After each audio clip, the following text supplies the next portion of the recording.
Hello and welcome to the Juggling podcast for October, even though it's the 1st of November. My name is Luke Burridge, and me and Juliana are going to talk about stuff. Yes, joining me today is Juliana. Hello. I've forgotten how we do the intro to these podcasts. Wow, really? Well, maybe not. The last one was a while ago. We did one in September. We're like, right, let's get back onto it. We're going to do one every month from now, because this is meant to be a monthly podcast.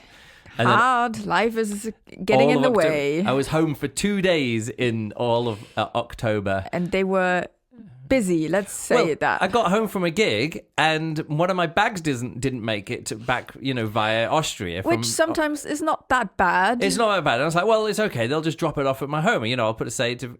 And then I got a message the next morning saying, yes, your bag has arrived at at the airport that it's meant to be at in Hanover. And then there was a day of me trying to get it to... So in the end, one of my 2 days off in between gigs was... One of the 2 full days off that I had was me driving to Hanover and back... 7 hours on the road to pick up my case, get ready just to leave for another while again. And that could have been the day when we recorded the podcast. Yes, yes, there would have been more things happening then. Yes. We would have got more stuff done. We would have done a juggling podcast. We would have done a science fiction book review podcast, but it was all just like stress. Let's get this bag and then back on the road. Got home for another day and a half and then had to leave for the Hamburg convention holiday after that. And then that's it. That's all of October gone. October gone in the blink of an eye. But we had a lot of fun. At least I had a lot of fun at the Hanover Juggling Convention. Hamburg. We went to Hamburg. Sorry, I get mixed up. I went to Hanover to pick up my bag, and then we went to Hamburg for a juggling convention. It was our first Hamburg convention since 2019, so it was good to get back there. Saw some fun stuff. Some good acts in the show. I wouldn't call it a good show, but I'd say there was good acts in the show. Yes. Just don't shine lights in my eyes. That's all I ask. And that wasn't the least of the problems in the show. The very first episode of the very first the very first series of juggling podcasts that I did back in 2005 or 2006, I did a juggling podcast, the very first ever juggling podcast. So we're talking like 20 years ago.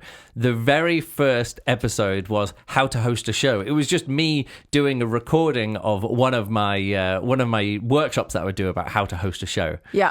And it's funny that so many of those lessons still need to be learned. Absolutely. About show hosting. By now, it's funny that now we get approached by people saying, didn't you do this YouTube someone video? said after the show, I was like, can you do a workshop, not just how to fix an EJC Gala show, but how to fix a small convention show. I was like, we could say all we want, but again, like all of the ills or all of the errors, let me say, not the ills, all of the errors of juggling convention organizing can't always just be, Luke will organize it or Luke has the answers. Yeah. Although it was quite fun how that the guy who approached us about it, he basically had all the answers. Like he knew exactly what was wrong. Yeah, I was like, well, how long do you think a show should be? Yeah. Anyway, so let's move on from that.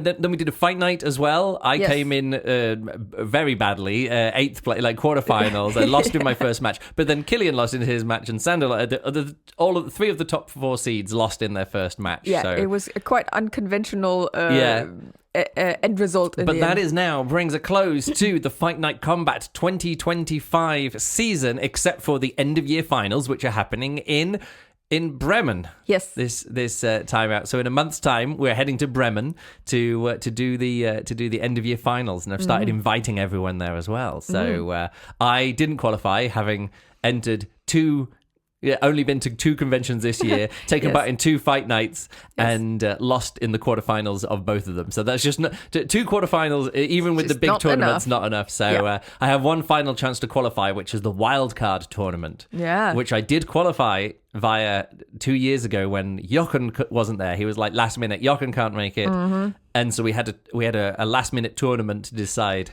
who the final seed in. Who should be the last player of the 8th one, and I beat Owen in the final and stuff. So that was really good. And this year, when I was talking to Killian and Meryl and the other people who are wanting to organize this, and Paola, they said, "Hey, we should do the wildcard qualifying tournament because it's quite a fun thing. It gives a fun tournament for people who haven't qualified to take part in either the women's championships or the Open Championships to take part. So looking forward to that.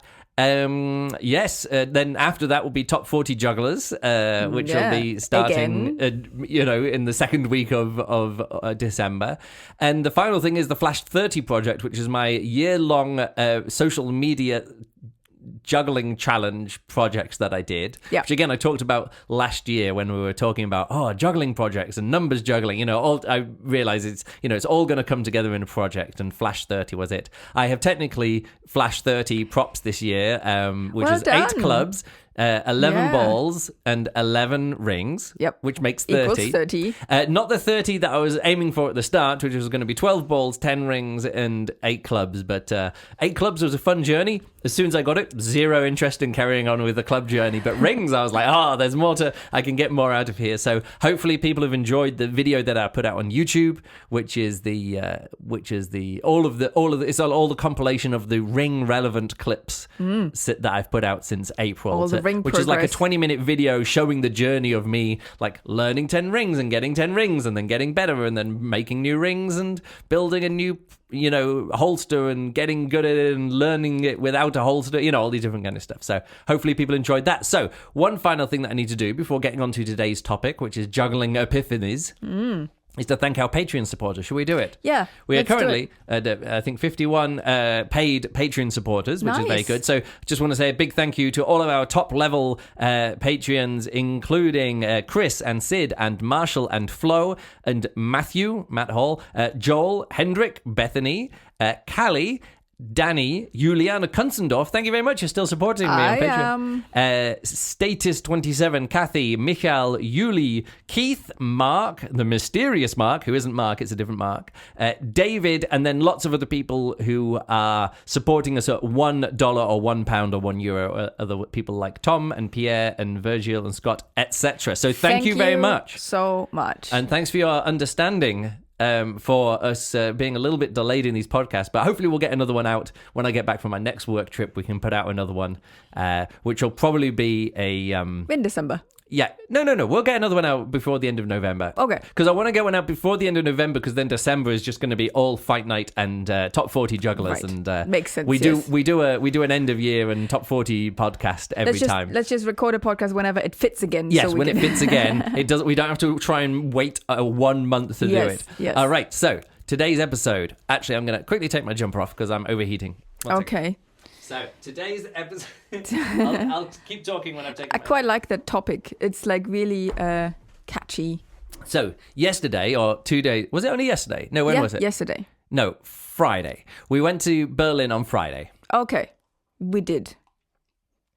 And I bought myself a new Apple Watch, which is really good. After complaining for a long time. Yeah, let me just press a button here. My Apple Watch in the halfway through the afternoon is at 91%. My other Apple Watch, I'd had to put it on charge by now. Yes. So either way, good to get a new Apple Watch. Then we went over to get falafel, and then we went over to Katakomben for me to do a juggling session, and Juliane hung out there for a while. Yep. And then we came back home, and it was a long day. The trains weren't running, so it was all a bit of a faff. Yes. But I was talking, and I was Bo, a poi juggler extraordinaire Bo. And friend. What? And a friend of ours. Yes, and a friend of ours. Anyway, we were hanging out, and he was showing me a technique of like how to throw one poi, throw and catch one poi, just to show, because they're just faffing around. And it became like a mini workshop. And it turns out Bo is really good. You should support him on Patreon and get the lessons. Take part in one of his workshops. Yeah. He's a really good teacher. He does free workshops once a month on Sunday evenings. So that's in like 2 hours time. He'll be starting a workshop. Yeah. Bo. And basically it started because I told Bo that at the Hamburg convention, at the very end of the convention, you started doing or learning or doing no beat club juggling. Yeah, just with the club juggling. So it does like the full spin happens with the throw. And anyway, it's technical. Either way, I was trying it because I injured my hand on a cruise ship. I punched a railing on the back of a stage. I think it was back in August or early September or whenever it was. Yeah, it's quite a while ago. And so for the last 2 months, I've been nursing a hurt hand. Ring juggling, numbers juggling doesn't impact it at all, but club juggling was a bit much. So this was my first club juggling session since August, except for me performing on stage. Outside the shows. Yeah. Outside of my shows, which I just get through on, with an injury, you can just get through with adrenaline and just not caring about it. But yeah, so I was looking for a very low impact trick to do. Yeah. So either way, it doesn't matter. What it comes down to is that Bo told us that he had developed this technique for throwing and catching poi. Not that he developed it, but he said, I have no memory of learning this no beat with 3 poi, which is his default pattern. So if you see him juggle with 3 poi or 5 poi or even 6 poi, he just put out a video. A lot of that is where each poi doesn't make a full rotation in the air. It kind of makes a 3/4 of a rotation in the air, and after you catch it, that last quarter that kind of swings around in the hand. Yeah. So it doesn't go a full beat in the air. It goes like 2/3 of a beat in the air and then 1/3 of the beat in the hand again. Kind of. Well, I guess half enough. Either way. But then he showed me a few other techniques and was like, this one really clicked for me. And he kind of mentioned about how he had no memory of learning one pattern, but he had a vivid memory of learning another pattern. Yes. And so I was like, that's interesting. And I shared some of my earliest memories. And then we started talking about these moments where it clicks. And Bo said one of his moments was that he was learning, he'd kind of already tried learning 5 poi in his no beat pattern. Yeah. And it took him ages to work out. Way longer than he liked. Way longer than he thought. He thought, actually, why don't I do a 4 poi version of this pattern? Yeah. Like a 552 or 5550 or 555. Well, those sight swap lower number sight swaps, but with the 5 throws in there. Yeah. To actually learn the 5 poi pattern better. And he said I could already juggle 7 balls at this point. It's not like it was learning. He's like, the techniques that I used to learn 5 balls and then 6 balls and 7 balls, I could also use to learn 5 poi. And suddenly he started doing that and his pattern really improved and he got actually good at the 5 poi rather than just chucking them in the air. He was like, I can break it down and I can do... And it feels like this really obvious thing, but that's what an epiphany is. It's like, in retrospect, yes, this is it. Very obvious. And he also mentioned that Armin, who is the next best 5 poi juggler in the world, I guess, with a different technique, he does this flat front, and it was all based on somebody else doing a pattern of juggling the 3 poi. Yeah. And Armin going, no, that can't be the right technique. And then faffing around and trying to work out the right technique. And then at one point, I don't know, it was really late at night and he just faffed around and he threw something. He's like, wait a second, that was it. And he kind of discovered it. So there's this thing where there's you can discover something. Yeah. And then you're like, that's new. Yeah. And then there's an epiphany, which is that should be really obvious information, but I just never thought of it in that way, and now something clicks. Yeah, and I find it really funny because it can be based on seeing something, but it can also be on something that you feel. It just doesn't feel right, but you're still doing it because it's the thing that you're doing, and it works. The thing is done. However, there's this certain...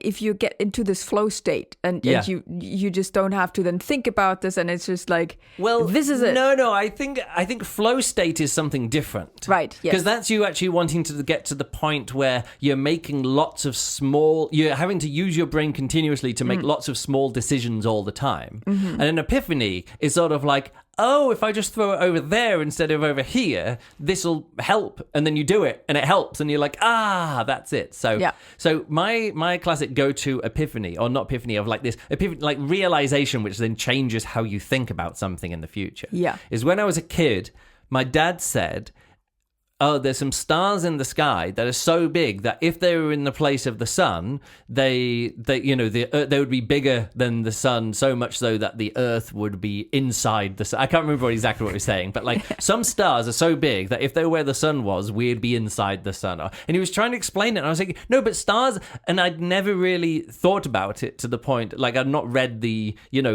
children's My First Astronomy books because I was 4 years old or 5 years old at the time, and I'd seen the stars, but I didn't know what they were. And suddenly he explained to me how big stars were, and I was like, oh, and suddenly there was this again, I'm romanticizing it now, but this big like roof, and suddenly the whole world sort of like zoomed out, or we zoomed in, or we suddenly got a lot smaller, or the universe suddenly got bigger. And I was like, oh, so the stars out there, each one of those stars is like the sun, but just a really, really long way away. And again, it's not me discovering anything, but it's just me like a change of mind, like the mindset change, where suddenly I'm like, oh, that's how it works. Yeah.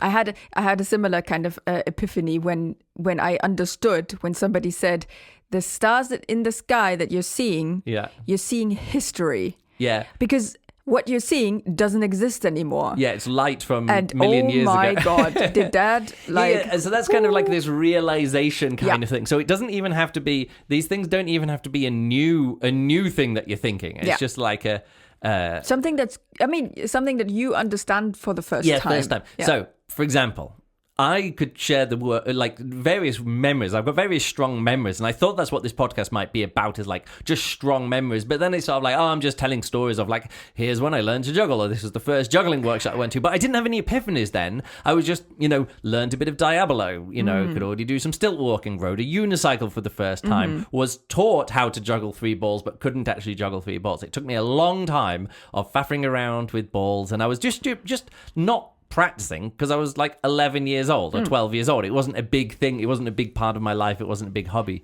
Right. And then I have this very clear memory, and this is what I shared with you and Bo, or the guys there, was that our family had gone down to Zagreb in Croatia. This was in 1993 to 99, like Christmas, New Year's, 93 to 94. Really crazy time to be going to Croatia.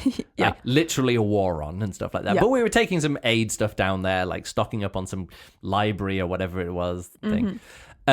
So we were there, and then there were some juggling balls, and I did some juggling.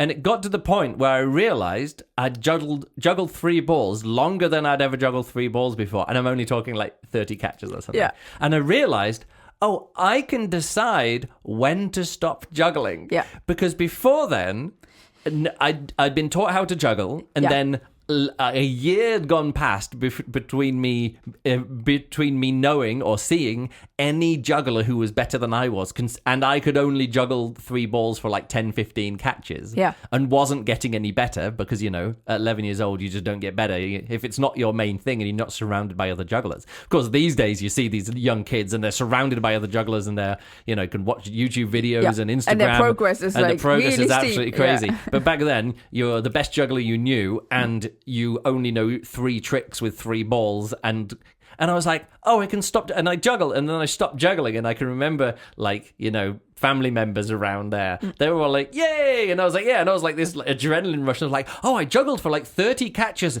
and then stopped when I wanted to, and just the idea that, oh, I can just juggle and then stop when I wanted to. The agency that you can decide. That was probably an 18-month journey for me, being taught how to juggle 3 balls for the first time. And this is just because this was in 1992, 92 or 93 or something like that. Maybe it wasn't that long, and I juggled a bit before, but I remember thinking, oh, I can juggle it as long as I want to, and then I can stop when I want to. Yeah. So let's go through a few more of these kind of epiphanies, which seem, some of them, they're all going to sound really obvious in hindsight, but then I want to get onto some epiphanies that I had which aren't directly related to juggling, but performing and life and career kind of stuff, which I think might be interesting to talk to. Maybe I haven't even talked about some of these to you either, I'm not sure. I learned 4 balls. So it took me about 18 months to get good enough at 3 balls to realize I can juggle them until I can stop them. Yeah. 4 balls, which is probably about a year later, it took me about 20 minutes to get to 15 catches with the 4 balls. Because by then I was very, very good at doing lots of bits and small tricks with 3 balls. Okay. Including 2 in my left hand and 2 in my right hand. That really helps with the 4 balls. And someone said to me, oh, 4 balls, because we worked, we lived around the corner from this outdoor pursuit center, the Kingsway Adventure Center. And there was a guy who who came to do some work there, and his name was Daniel. And I still kind of mention Daniel even to this day in my show. Is that Nigel? Yeah, I call him Nigel, but the real issue is that his real name is Daniel Koch, and I would credit him, but then if I say that name in my show, it sounds like a joke. It sounds fake, so I actually give a very pointed fake name to someone, just so his name was Nigel. Either way, so I switched him over to Nigel, and then but one thing that he said was like, oh yeah, 4 balls is just 2 balls in your left hand and 2 balls in your right hand. And I was like, again, not even an epiphany, I was just told it, but it was so clearly within my ability that it only took me like 20 minutes, and I was like, I can draw 4 balls now.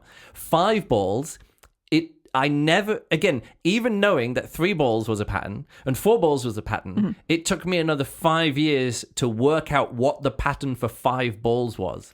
Because you can't, it's too different. You're like, well, you throw a ball and you throw another ball, but then you still got extra balls in your hand. Where do they go? You know what I mean? So I had to have other epiphanies or other ways of learning 5 balls much, much later than that. That was like another 3 or 4 years afterwards where I tried learning 5 balls. This journey really reflects what I learned. And I decided to not pursue it because it's okay to not pursue it. I've been around since I've been around jugglers. I've been around jugglers who basically all can juggle 5 objects, and it looks no more difficult than 3 balls. Yeah, when you're really clubs. good at juggling, it looks easy. Yeah. And then when EJC I started, I had set myself to go. Oh yeah, I want to learn 5 ball juggling. Yeah.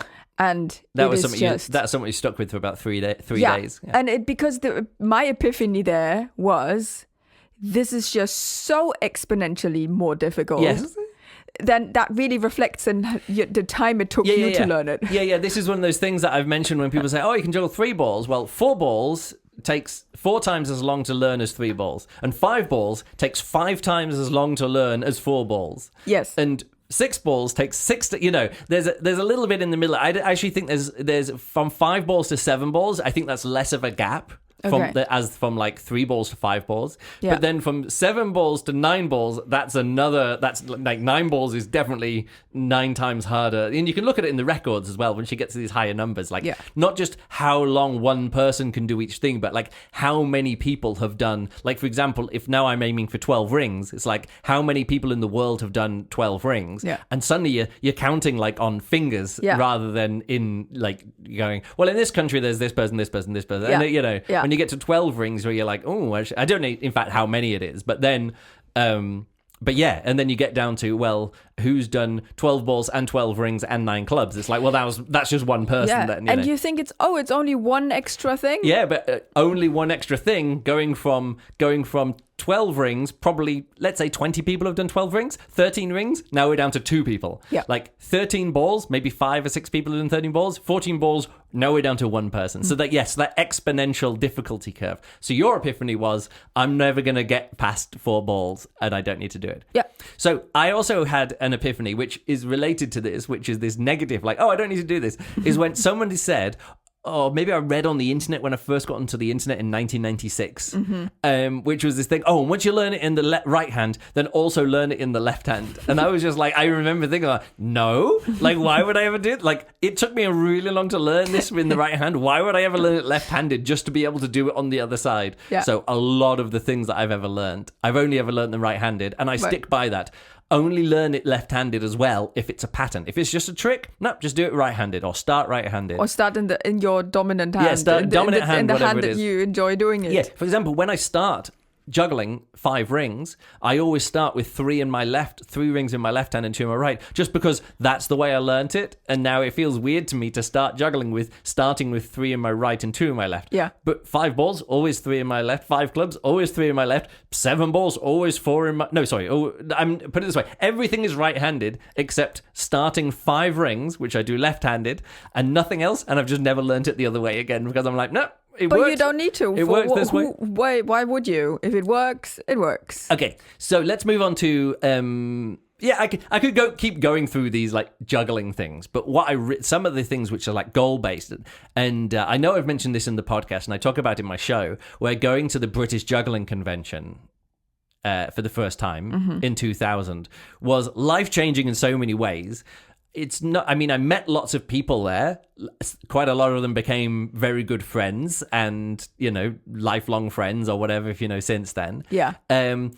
Even though that wasn't the convention where I became strong friends with them, it's just like saw them for the first time, met them for the first time, hung out a bit. But there I was at that convention by myself. Like I didn't have other friends there. So everyone that I was hanging out with, I just met, spoke to for, a few minutes or an hour, and then maybe didn't see them again at the convention. Yeah. But I really enjoyed videoing people because I had a video camera and I was like, I'm the only one with the video camera here. So I'm going to start, videoing stuff. Yeah. And did so. But Anthony Gatto was there, and again, I've published the video of his training session in the gym. Talk about life-changing, just to see someone that good. It really calibrated how, like, the previous good jugglers that I'd seen. I've been to Trockfest, which is a small juggling convention. I've been there in 98 and 99, and they'd had some good jugglers there as a guest. Yeah. As juggling guests. But then there's good jugglers like Jason Garfield was one of those guests. And then there's Anthony Gatto. And then you're like, oh, no, there's no comparison here. Yeah. So there is that thing. And then seeing him in the show, Anthony Gatto, and the other acts in the show. Actually, it wasn't just Anthony Gatto. It was seeing other acts. The Gandinis were there. I'd seen them perform before, but they had a big show, their big show, whatever it was at the time, their Millennium Dome show. They brought lots of people in to do that stuff, to do a version of that. And and other people in the show was sort of like, this is like a really, really good show. And even to this day, an amazing show. Yeah. And it kind of stood out to me that, that's what I want to do. Like, it's not just that I want to be good at juggling and break world records, which is what Anthony Gatto was doing. And I met Ben Beaver at the time, and he had the world record for 12 balls or whatever it was. Yeah. So I kind of like, I want to perform on stage at some point, and I want to have a world record. Those are it were the goals that I set myself there. Right.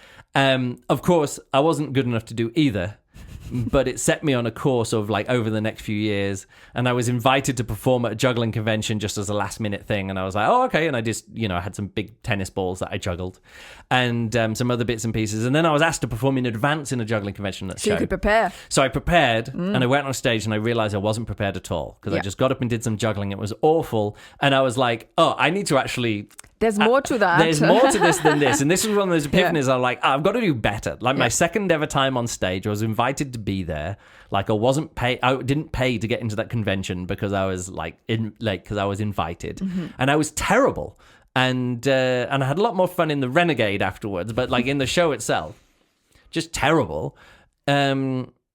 And I was like, well, I need to do better at this. So that was one of those epiphanies. What I'm trying to say is that, like, there's different, like, it was kind of, some things were slow, which is sort of like, I want to do that. But the first time I performed at a juggling convention stage I didn't offer to perform. I was asked to perform and did so. It's just a strange thing. Whereas, like, when you get asked, suddenly you're like, I got to do better here. Yeah. Yeah. You because you set yourself, you think you have expectations to fulfill because you got invited, you got asked, and so that just wasn't good enough. The people obviously saw something that they wanted to see in you or what you do on stage, and it's really interesting to hear that you just said, I wasn't good. You weren't good. You weren't bad at the juggling itself. No, the juggling was terrible as well. Oh, really? Like, for a long time. Because I realized, like, I didn't ever want to work on something. I just wanted to try stuff on stage. And this is the thing. I was like, I keep trying things on stage, but I'm not working on stuff to do on stage. You want to... And this is the epiphany. I realized... To show the end product on stage. No, it wasn't even an end product. It was just me trying stuff. Yeah, what I'm saying is you realized that... That's the thing. I realized what I needed to do was have a fully formed act to perform on stage. And I did work on a few of these. Of course, then the 3-ball and video routine is the one that I finally cracked. It was like, I finished the project. Yes. Like, I have something which, even if I drop a few times on stage, it's part of it. I was like, every throw needs to be choreographed. Like, I can't just get up there and do some stuff. Like, and hope to end when the music ends. Yeah. And that was the time when I was like, no, every moment, I need to know every beat of the music, and I need to know what I'm doing every beat of the music. Yep. every trick, it has to be in order, and it's like super obvious stuff now when you're talking like choreography, and it's really put in place if you literally have a video which is saying the name of each throw that you do. It's like really locked in place. But the same thing happens now with these programmable glow clubs. Yeah. The first ever performance of programmable glow clubs was in that British Juggling Convention show in 2000. Yeah, like cool. when everyone's going, how does it work? Is there a radio transmission that is making it a video? What's going on? Are there light bulbs? No, it's LEDs. Oh, there must be computers, because nobody had ever seen programmable juggling club act before. It was like literally the first time it had ever been done on stage. So yeah, there was this, like, the epiphany is like, no, I need to be like, the thing that I do on stage has to be finished, and then I show it on stage. Otherwise, I'm just doing a renegade act, or I'm just jamming on stage and things like that. And that was a kind of like a realization, like a dawning realization after like a year of just wasting time and wasting invites. But I was a good enough juggler, and I was a new enough juggler on the scene that I could get away with 6 months worth of being invited to conventions just to do whatever. You know what I mean? Yeah. But that only, you can only get away with that for like 6 months until everyone in the country has seen you, and then you're like, oh, okay, whatever. We're not going to get that guy back. So yeah, so so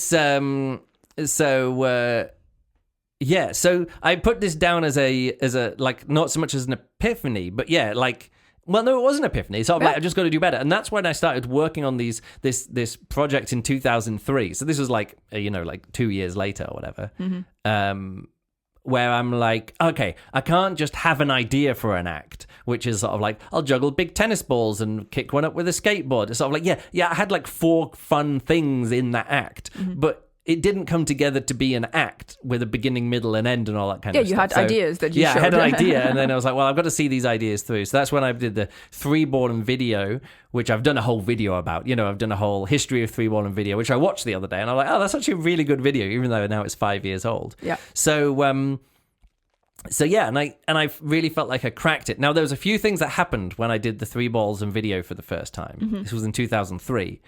Is that not just that I cracked it, but it was very clear from the feedback from other people that other people realized I'd cracked it. And that they're being like, oh, right. Oh, okay, you're not just an okay juggler. You're not just like can do some numbers juggling and you just mess around with balls or clubs or whatever. Yeah, you have like, something to say. There's something here which is a bit more. So again, it was like suddenly I had this outside, like this external validation that, I've done it. And then I was asked to perform at the British Juggling Convention the next year in the gala show off the back of that 3-ball video, the 3-ball and video act. Not realizing that they wanted me to do that act. And I worked on this whole other act where there was this screen with this video projection and shadows and all this other kind of stuff. Way too much, way too over the top. When it would have been better if I'd just done the 3-ball and video routine. But then I've been like, no, I finished that because the plan was to perform it on stage until I had done it without dropping. And then I was like, and now it's complete. Not just the act is complete, and I did it without dropping on stage. Your journey was complete. At the Crawley Juggling Convention in 2003, I guess it would have been. I was like, I've done it. I did it at some small conventions, British Juggling Convention, Renegade, EJC Open Stage, Crawley Convention. I'm like, and did it without drops for the first time after like 7 attempts on stage. I'm like, good, I finished that, and I kind of put it away. And of course, I made a new version later on, but I started working on other things which were meant to be like finished acts. Like what's the next thing? Because for me, it was just one of 6 acts that I wanted to work on in that year. Yeah. And I had a 5-ball act, I had a 2-ball act, I had a club juggling act, whatever it was going to be. Or what became then a club juggling act.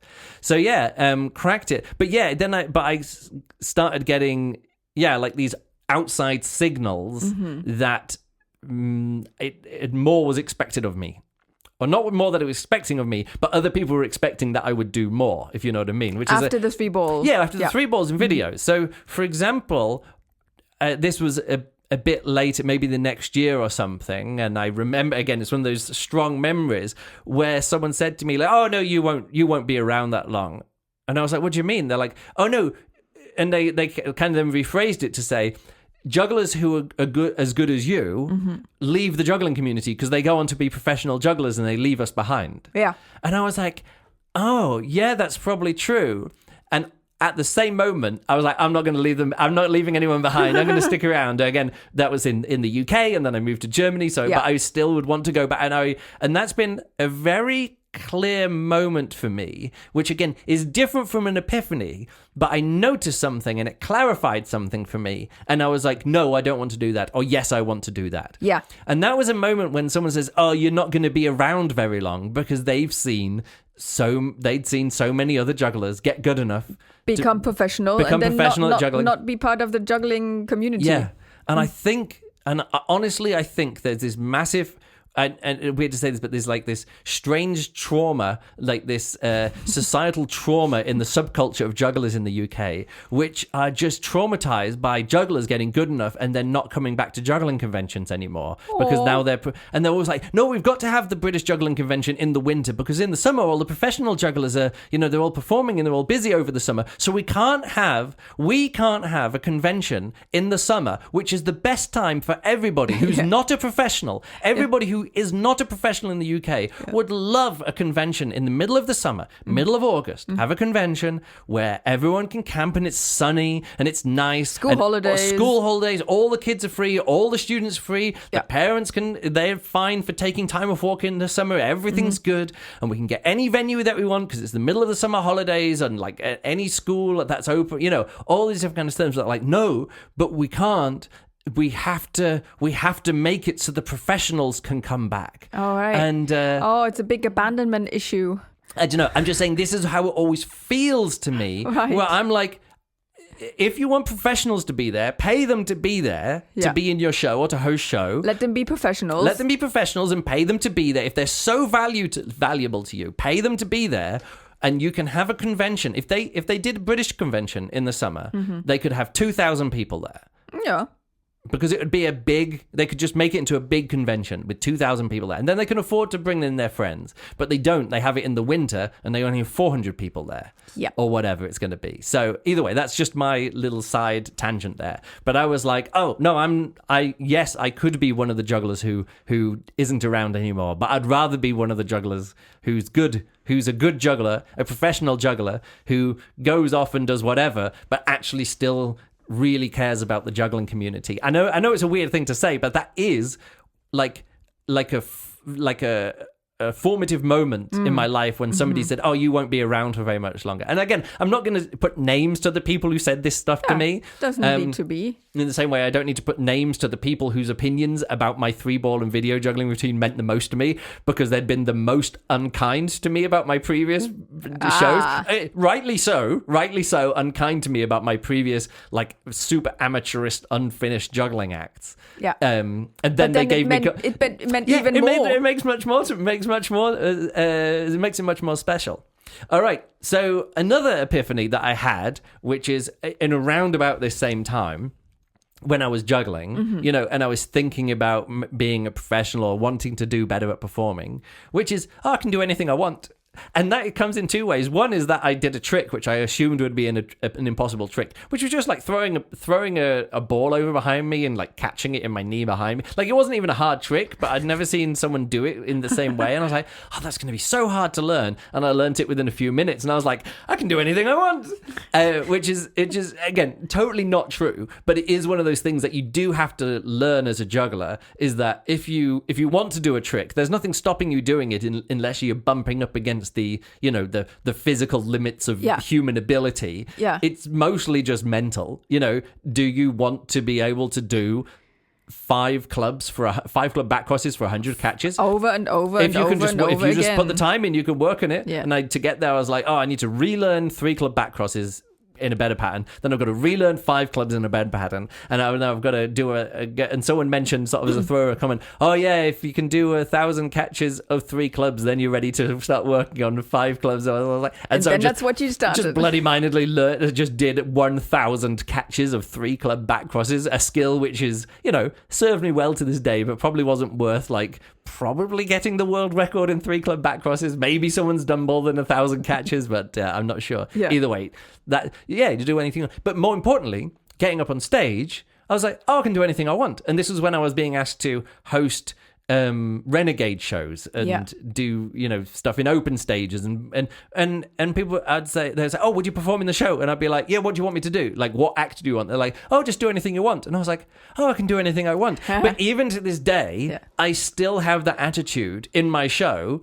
of, I can do anything I want, because jugglers have this freedom that I can do anything I want. Like singers have to, like, they are a certain genre and they do that, and they've got to do something that the band can play, and I'm talking about cruise ship entertainers, and a magician can't suddenly do, like, can't suddenly put down their juggling stuff and do 2 minutes of talking without any, or whatever it's going to be, like, and a stand-up comedian, it's a bit weird if they suddenly do a juggling act at the end of their show, although we have seen someone do that. Yeah.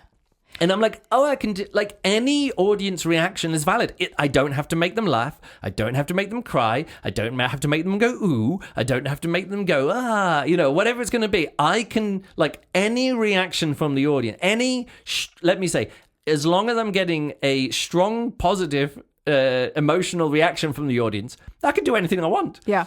And this is really funny because the way you mentioned that, I had that realization also quite late in life concerning music. Yeah, with your singing, yeah. Because as a singer, you grow up, especially in the music scene that I grew up in, the classical Western music scene, is you grow up with, this is the sheet music, this is the key you have to sing it in, and you have to mold your voice to that. There is no like, let's just change the key. In other musical styles, you just do that, right? It's nothing special. You just go ahead and do it. In the classical scene, no.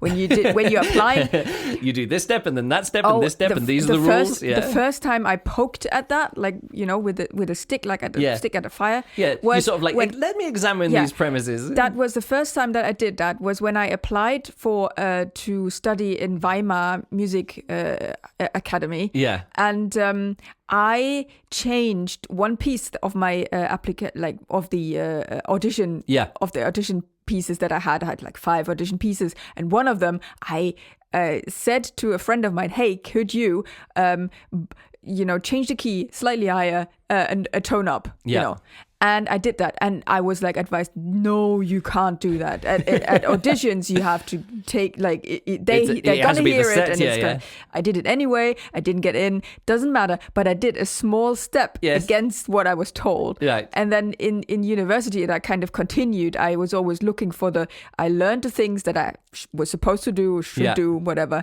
And then I started the second time that happened when I then discovered improvisation, free improvisation with the voice. And I discovered, I have so much more to do in my voice. I could do anything I want. And then that kind of accumulated in my diploma concert, where I organized it all. It was very varied, very varied. I wanted to show big stuff that I could do, and one of the ideas was that I, as a singer, generally had to have an accompanying instrument. Right. You have the piano, you have the string quartet or whatever. Yeah. They accompany you as the voice, and I wanted to be the accompaniment to somebody else. Right. That was a big step of me thinking, like, I can do whatever I want. Yeah. Nobody tells me what I do. Yeah. And so I really understand this feeling of, if you want to do something different, even though people tell you can't do that. Yeah. It's a huge, it feels really good if you then do it, and then you get to hear, that was really good. Yeah.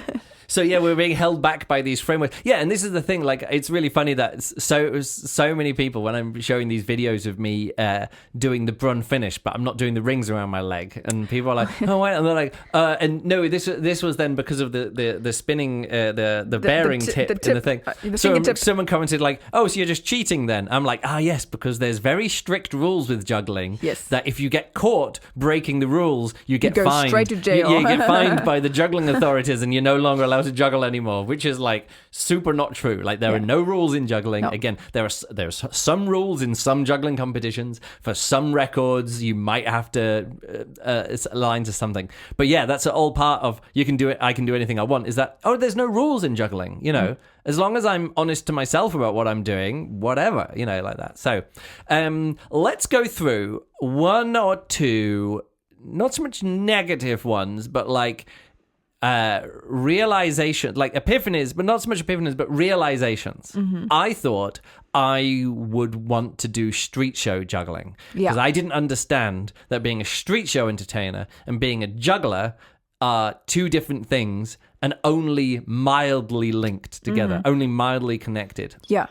And so I had a few experience of doing street show stuff, bits and pieces here and there, and it was okay. And I was like, oh, well, I'm just not good enough. Like the reason why I'm not enjoying this is it's because I'm not good enough at doing it. And then I got a bit better at it. Yeah. And then I performed at some, street show festivals, and then I stepped in for Haggis and Charlie because Haggis wasn't available at one fair, and Charlie was like, hey, could you come down? We did put together some very basic juggling routine, but I didn't need to be any good because Charlie was there, and everybody, he was doing the thing. Everybody at Winchester Hat Show had seen him perform for the last 20-30 years. Literally people had grown up in the town watching Haggis and Charlie.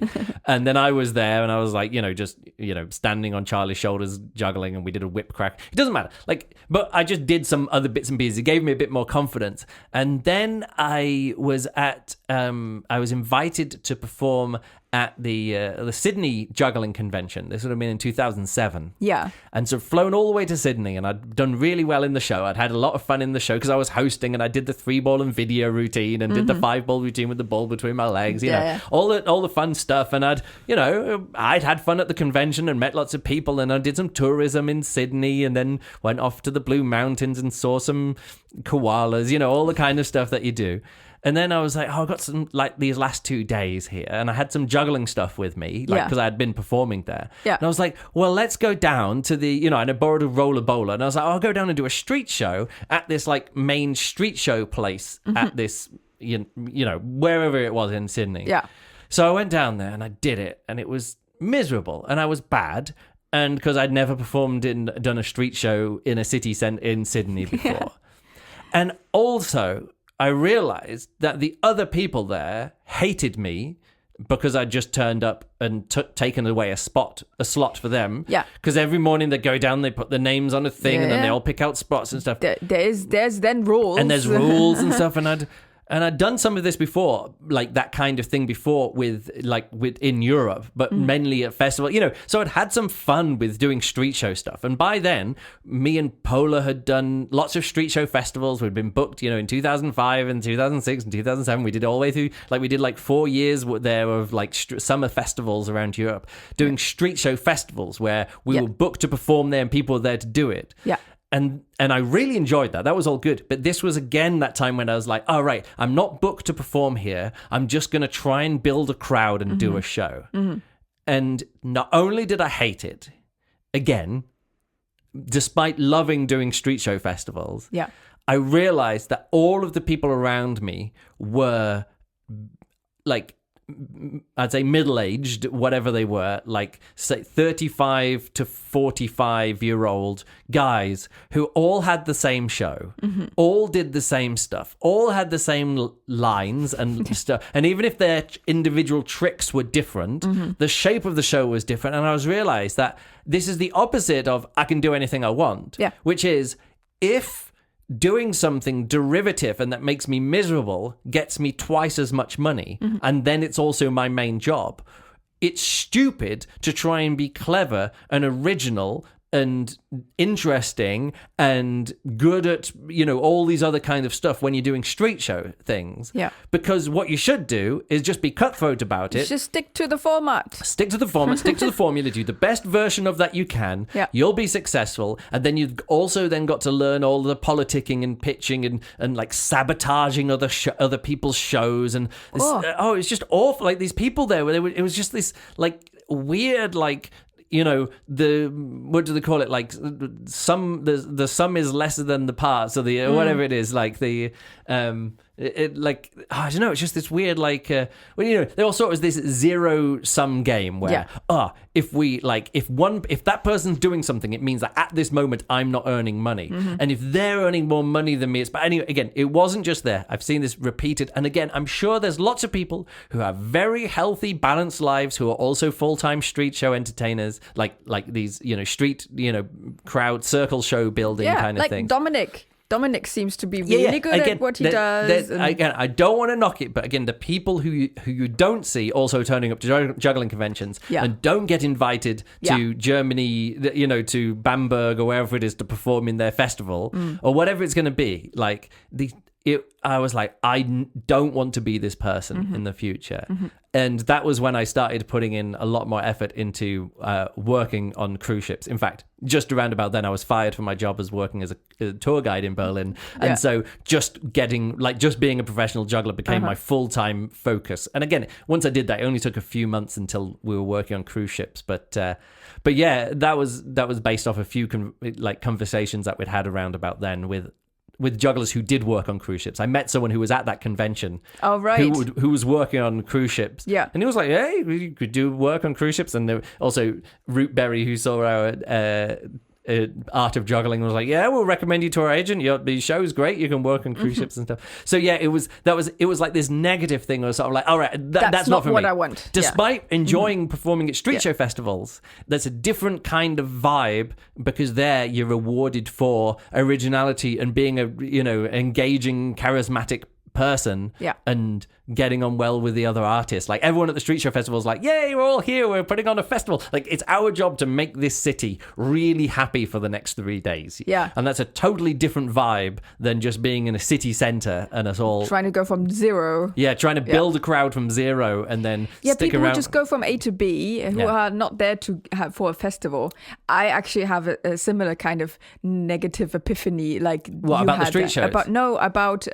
About not wanting to become that person, or not to be wanting to become part of that scene. Yeah. Because I hung around a lot with singers and opera singers. This is another singing. This is another singing. But analog to the jugglers. It's just it's supposed to just show how you can really take these epiphanies that you can get in any context. Yeah. And I at some point had the epiphany. I always wanted to be an opera singer, because that's and then you so realize fun. that you don't like opera singers. They're they are so exhausting because if you're an opera singer, you have to spend basically 8 to 6 hours just with yourself. Yep. You have to be interested in doing that, and you have to be a certain kind of character, a certain kind of person to shine on stage and to be like this person. And I noticed, first of all, that's not me. Yeah. And even if I wanted to perform this person perform this person then on stage, that would take so much effort that I thought, no, I can't just like act as if I am that person, and at some point that would crumble me. And so I decided, no, that's just not me. So you do chamber music instead. I did chamber music instead. I did the learning and the teaching and everything else, but just not. I'm just not a in German we say Rampensau. That's kind of like if you go to the front of the stage as the lead singer and go like, look at me, I'm great. You're the diva. You're not the diva. That's not me. So a few other, and again, I don't want to say this is all negative, but just realization of like a warning. Another one was going to the IJA festival, which again, not so much bad memories from the IJA festival, but just the outcome of that, where there was a championship show, like the stage championships, and I was really happy just to be taking part, because I wanted to take part. It had been a part of my life, looking at these results and seeing the videos and stuff for a good few, like 3 or 4 years at that point. And we went over. It was me and Mikey and you, and we went over and we went to New York, and it was all a good trip. All fun there.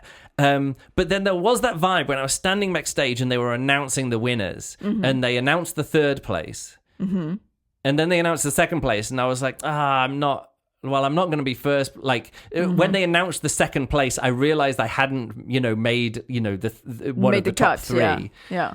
And I was kind of lingering backstage, like waiting in case they announced my name. And then as that happened, I was like, but this is an amateur thing. And this is even before I was a professional juggler. Very much an amateur juggler, even though I was a full-time amateur. Like I didn't have a real job at that time. Yeah. I was just traveling around and juggling and making it work. But I wouldn't say I was a professional juggler. But I was at that level where I was like, I thought what was going on here was that they were going to reward excellence, and actually what they wanted to do was give Thomas Dietz a medal, and which is fine because he was the popular juggler at the time, and they wanted to give an American a medal. Again, I don't want to badmouth it. It's just that I realized going into it, I was sort of like, there's no way that they could have followed the rules of the judging, and what they stated they were judging, they're not using that for judging. And I realized, it's just a bullshit, popularity contest like that. And after that, I always wanted to make it clear that any show that I organized is either a show or it's a competition. But if it's a competition, it's always super clear what's being judged, to the point where the people on stage, the people off stage and the people on stage and the judges, everyone has to be happy with this. And the few times when I've done a competition where it's been too hard to judge or too subjective to judge, I've been unsatisfied with the competitions. And this comes all the way back to, I don't mind audience votes like the top 40 jugglers or the British Young Juggler of the Year, but it was one of these things I was like, right, it doesn't matter if it's an amateur competition. The judges have to be professional. Like the organization that has to go into the judging and all that other kind of stuff has to be like, you can't just wing it in the end. Yeah. Because for people who are taking part in this, it could be life changing. And I've seen this myself as well when I was involved in the judging of the International Jugglers Association regional competition in Russia when I was over there, and I was like, thank goodness there was a really clear 1, 2, 3, because I wouldn't have wanted the responsibility to say, you win, but with this that's going to launch your professional career, and you over there, you get 4th place, you don't even get a podium or a medal, you don't get any photos or the benefit of any publicity, and you will now not go on to become a professional juggler. But this could have been the thing that made, all of that kind of stuff, which is like built into these prestigious shows or these prestigious competitions. That's the responsibility that you have. And I remember standing next to the stage just going, I thought, and again, that's not me being big-headed, I'm just saying it was what I was thinking at the time. And makes sense. Even if I was mistaken and they were judging everything clearly and they did follow all the rules for the judging and everything did work, they had done everything perfectly, and I was the one who was mistaken and I was the one who misunderstood, that feeling didn't go away. So I was like, in the future, if anyone's taking place, I need to make sure that other people understand, even if so it's not on me as an organizer. You understand what I'm saying? Absolutely. Competitions is really hard and difficult. Yeah, it's really hard. And there's the two sides of being a contestant or the on the judging side. And as a contestant, especially as a young one, you always think that what the judges are saying is truth. Yeah, but the good thing is, then I won the People's Choice Award for that same festival, and I was like, everyone knew that I should have got something. That in my head I was like, it's validated. Like everyone, it wasn't just for that show; it's for the other stuff that I'd done at the convention, and like hosting the Renegade and all the other kind of stuff that I did over there. So a few other things as well. This is the last, not so much negative, but again, a warning. Let's put it, these are kind of like warnings to myself, like, don't do that. Is that I was performing at a juggling convention show, and it was a very good show, but as a juggling convention, this was, at the same time I was doing the 3-ball and video routine or whatever. And the host of the show was somebody who was then a professional juggler who worked on cruise ships. Right. And he definitely made sure everybody knew that he worked on cruise ships. Now, again, it's not, that wouldn't have been a bad thing, but the way that he made the other jugglers feel, and I know this because others started talking about it backstage, was that this juggler, even if he wasn't thinking it, he put out the vibes, or he put out the impression that he was better than everyone else because he worked on cruise ships. Okay. Because every answer or everything that they mentioned, sort of like, on cruise ships we do it this way. When I'm working on a cruise ship, it's doing this way. And I was like, right. And then when I started working on cruise ships, I kind of didn't want to, for a while I didn't want to talk about it, but then I was like, well, no, I have to talk about it because, I'm a podcast and I'm a professional juggler or whatever it's going to be. But I always wanted, and this has always been in the back of this head, again, someone who mistakenly put off the impression that it wasn't intentional, wasn't being bad about it, the friendliest guy in the world, but just sort of the vibes came from hey, we're all just at a juggling convention here. Of course there's going to be professional jugglers. There's also going to be amateur jugglers. And on this stage, what's great is that we're all not so much equal. We all got different jobs. So, and that's fine. It was fine. Again, he did a good job. He was a really good host of the show. Yeah. It did become him doing his cruise ship show with some acts in between, Yeah. which again is fine because that's what he was booked to do. Yeah, and if it's working, And he was if it's better than great, he was if a it's better great juggler show. than everyone there and things. Again, there was nothing wrong with it. I'm just saying the impression that there's like a tier of Yeah. jugglers, And you never wanted to give that. I off. never wanted to. So much so that I think that people who work on cruise ships as jugglers are like a tier down from jugglers who don't work on cruise ships. You know what I mean? Like Yeah. that's actually what I find now that I work on cruise ships, or as I started working on cruise ships, I was like, oh yeah, it's just a different. Well, not a different level. Let's say it's not on this. There's not a ladder that we're on where one is above somebody else. You know what I mean? There's not a hierarchy of professional jugglers. Yeah. It's sort of like, juggling on a cruise ship is just like a different skill from performing in front of jugglers at a juggling convention. Yeah. Again, Or at I pride myself on that I perform the same things in front of non-jugglers on a cruise ship and in front of jugglers at a juggling convention. Yeah. And it gets a good reaction in both places, and I can entertain people in both places.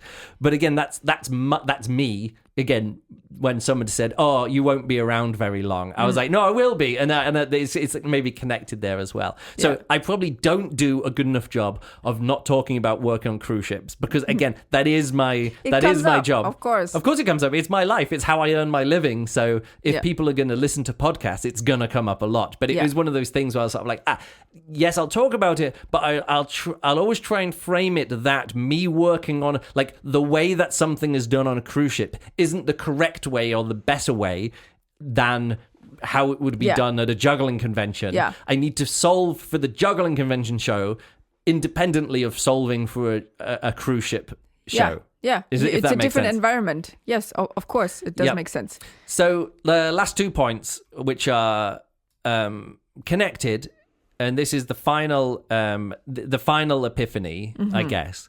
Not final epiphany, like realization, let's say, is that I once heard someone say that it takes 10 years to become a good juggler, and then it takes 10 years to become a good performing juggler. Yeah.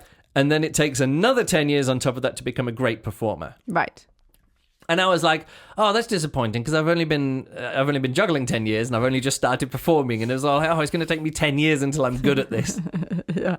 And so, again, I've numerous times have tried to track down where this quote comes from, but the people I've asked about it where they're like, oh no, I thought it was this person, oh no, it wasn't that person, maybe it was this, and never had it find. So I'm just going to put it out there, not my quote and not even the quote of the person who I heard it from, because the person I asked about who I heard it from was like, no, I've never heard that quote in my life. I was like, oh damn it, who did I hear it from? I don't even know where it comes from. But yeah, so it takes 10 years to become a good juggler, then takes 10 years to become a good performer, and then on top of that another 10 years to become a great performer. And I think I'm just about getting to the point where I've been juggling for 30 years. Yeah. And been a full-time professional juggler for 20 years. Yeah. That, am I a great performer? I don't think I'm a great performer. Like, I'm good. Yes. I'm still in that good. Yeah. But there's sure. this level of greatness which isn't there. And the other thing is when I connected to this longevity kind of thing is that I talked to Donald Grant and I was like, oh, you're still doing that act? And he's like, yeah. And I was like, oh. And I realized... And we talked about back and forth, and it's like, yeah, that's his act, and that's what he does. And he'd been doing it for 17 years at that point, and that was going to be his act. And I realized that, oh yeah, like this is, you can't just come up with a new act and then another act. You've got to come up with an act that you're going to be happy with performing in 20 years' time. Yeah.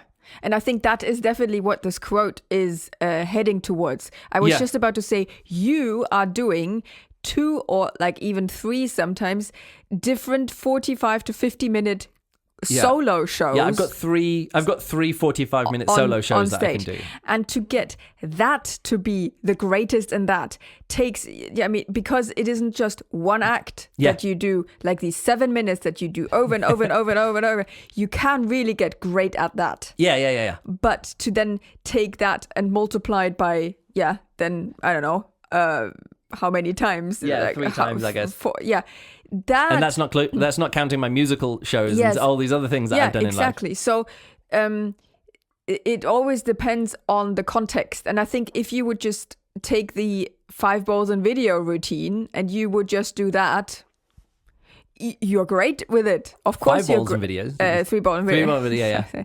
So you are definitely... No, but I think that is the good... I've developed that enough that I think that's a great routine. It stands the test of time. Absolutely. So, so I think there are some things that I'm really good at performing. Like my 5-ball audience participation piece. Yeah. I think that is a truly great juggling act. Yeah. That I every time I do it, I thoroughly enjoy myself, and the audience, like... There's only been like once or twice where the audience hasn't gone with it in that way. So that's really great. And I've been performing that for like 23 years now or something. So so there's that. And I think some of my other routines are very, very good. 3-ball and video, I think, is a great routine. So I think overall I'm edging towards being a great performer in the context of my show, in the audience that I perform for, within these limits and boundaries and stuff like that. Yeah. So just a few other things which are like epiphanies, but again, some other notes which are like slightly outside of this, which is like not just the longevity, but this like greatness of like, am I trying to be a great juggler? Mm-hmm. And in a way I am, but that's always, I think, is secondary from me just trying to do a good job at what I'm trying to do. Yeah.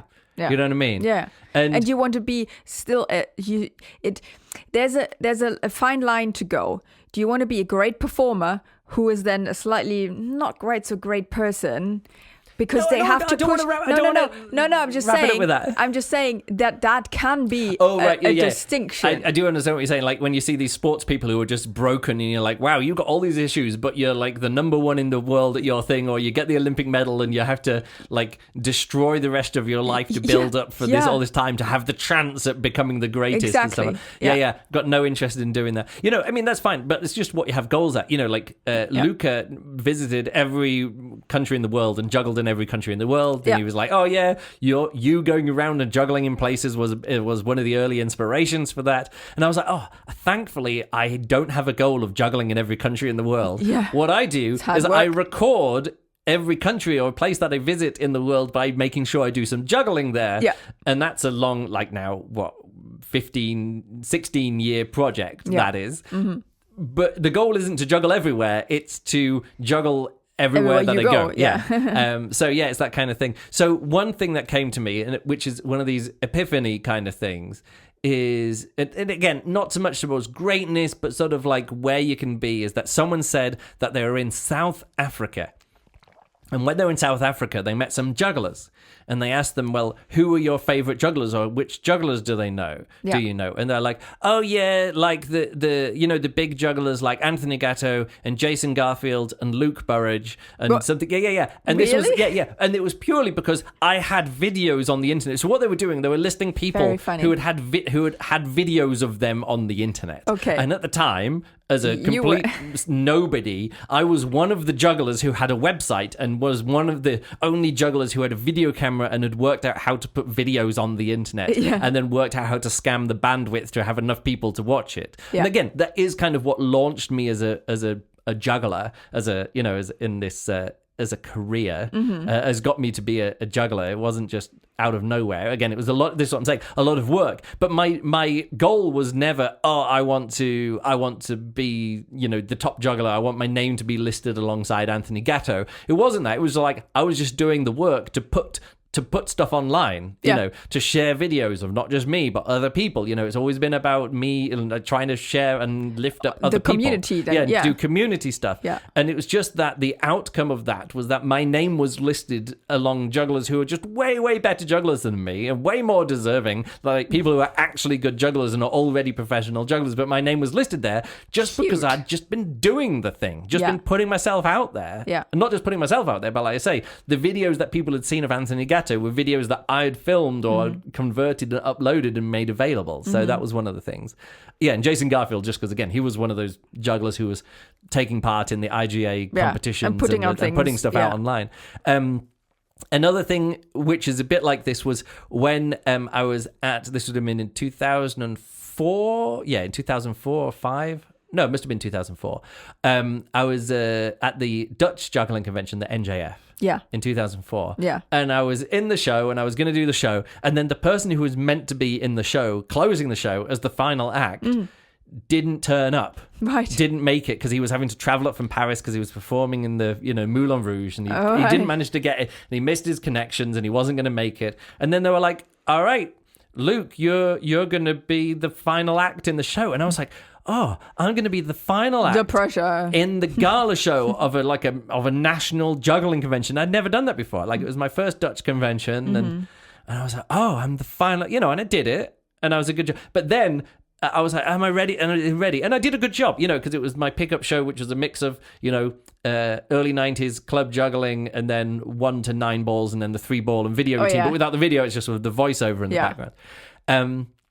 And also, other people friends of mine who were there said we're getting further into the act, and they knew that I wasn't in the, they knew I was in the show, but I hadn't been in. I hadn't seen me yet. And then it says, and now our final act, and they were like, wait, Luke's the final act of the show. And then I did it, and they were like, no, Luke, yeah, he's the final act of the show. He's the final act. And then a few, a bit later in that year, they were like, all right, who's going to be the last act of the of the show, the EJC, not the gala show, it was like the last night of open stages. Right. So who's going to be the final act of the last night of open stages? And they're like, oh, Luke. And I'm like, yeah, that's me. But then because of that, before it was me, and the week before I'd been at the IGA festival and stuff and not winning the prize there. Yeah. But I was like, but you got some confidence. Yeah, but this is the thing. It was these confidence building things that made me think, I am ready to do this. Mm-hmm. Another one was that somebody was wanting to put together some kind of like Broadway show, a bit like Stomp with all the drumming, but with juggling. So they wanted like a big cast of jugglers all doing this, that kind of thing that Gandinas do now. Where there's lots of people. And the person who wanted to put that together contacted me, and she came and had a meeting, and talked a bit, and I was like, oh, right, somebody cares enough about the juggling that I would want to do to bring me on as a consultant or a director or whatever. And they were not professional enough and didn't get their shit together, but inspired other jugglers to do similar things. Cool. And then another thing was that me and Paula won the Bamberg Zaubert Street Show Festival competition, audience vote kind of thing. Yeah. The first time we won it, we're like, yeah, great, win. The second time we won it, we were again a bit cocky about it, but we were like, oh yeah, we're good at this. Winning this street show competition 2 years in a row again. But there is that moment on stage when you just offer to help out with the if anything ever comes up, there's a place, just ask us. Our show's ready to go. And they're like, oh yeah, on the main stage between like the daytime programming before they set up the bands, we need someone to do something in the middle of the stage, off the front of the stage. And we're like, yeah, we'll do that, no problem at all. And then having like 3,000 people in this massive square chanting, Luke and Paula, Luke and Paula, remember to vote for Luke and Paula. Loads of people do the knife juggling, jump down, and it was Luke and Paula, yeah. And then for some reason we managed to win the audience vote because we're the one, like I kind of mind wormed, and I'm like, hey, I'm good at this, of manipulating audiences and winning competition. Yep. So yeah, again, it's just one of those things that like there's these moments in my life which are like these little signals to me, and I'm like, oh no, I've got this. Like I've got this. Mm-hmm. I'm good at, I can do this. I'm good at this. Yeah. This is mostly talking about, juggling and being shows about it. And those moments when they come where you're just sort of like, oh, no, I've got this. First time performing on first time we performed our show on the juggling show on a cruise ship was the first time that we'd ever gone all the way through the Art of Juggling show without dropping. Without any mistakes. We'd done it without dropping before, but collect or wrong-ended catches. Some fumbles. And we did the show, and the cruise director was like, hey, you guys are really good. You didn't make any mistakes. And we're like, yeah, this is how good we are. And we're like, oh, we are ready. You know what I mean? It's like things, oh no, we can do this. Sometimes there's a natural progression that you, as the person being inside of it, you don't really notice what's going on. You just go along with the things. And then once you are at the end of that journey, then you see how there was a progression of things. And now I'm a lot of this where is I'm looking supposed back, to be. but even at the time, I was like, when you're standing up and getting like 1,000 people shouting Luke and Paula like that, you is that part of the back of your brain going, hey, this is actually really good, and I've done this, you know what I mean? Like, or we as a team have done this and stuff. So yeah, there are those moments which again are less epiphanies, but I just wanted to end on a positive note, which are sort of more like realizations where you're like, no, you've got this. Yeah. You can be the final act of a show. Yeah. You could win this competition. Yeah, you're good at this. Yeah. You know what I mean? So, which again, mostly about professional performing. And then I wrote down some other memories as well, but they're not really they're just things which weirdly I have a very clear memory of doing like 3 balls and 4 balls for the first time. No memory of doing 5 balls or 6 balls or 7 balls or 8 balls or 9 balls for the first time. 10 balls, no. 11 balls I remember, but there's this whole part where I was sort of like, oh yeah, I'm just moving up the numbers. This is just the next number and I have no memory of it. And tricks, do you have a trick where you think like, oh, that was, I don't know, a trick that I got for the first time? Yeah, or where you change like, if you've been approaching a trick from a certain angle for a really long time and then you switched something and then yeah, but that's, for clicked. me that's less of an epiphany. That's more of just sort of like a like that's just part of the learning process for me. That's something I'll click and I'll be like, oh, I should have been doing that all along. But that's less of a like, this will now affect everything. This will now affect all of my juggling from now on. It's more like something clicks with this pattern or something clicks with this trick or this prop rather than something more fundamental, which is what happens at the start where you're like, oh, stars are the sun but far away, Luckily they are far like you away. You only need to have that epiphany once. Whereas I think things that happen when you're like learning a new number or learning a new skill, it's sort of like, oh yeah, it's good for that skill, but it's less applicable to like, oh, you can stop juggling without dropping, which again sounds like such an obvious thing. So there you go. There's our little podcast about juggling epiphanies. Yeah, good. Yeah. Yeah. I'm sure I could, if I did this again, I could make a list and not repeat any of these and a whole set of new juggling epiphanies. But these are the ones that I the story I wanted to tell with this podcast. We can always do a juggling epiphanies part 2. Yeah. Cool. Yes. Anything else you want to No, I think that's say? it. Thanks to our Patreon supporters for supporting us. And we'll try and put some more out. And coming up next is some more juggling videos. Fight night finals, top 40 jugglers, and then we're back round, and next year I'm going to take a year off social media. And no, I'm not. I'm going to take a year off. Like that's the first time he said that. I'm not going to continue on trying to document a specific thing like this Flash 30, which is like this year-long project, which again had a lot of fun with. But I want to work on other things. I want to work on a show, like more show stuff again, rather than just at the moment I've just been like tinkering around the edges of my show, which I really enjoy tinkering around the edges. But I want to work on like a new act. And the last new thing that I worked on was in like for 2023, the show in 2023 with the magnet routines and these other bits and pieces.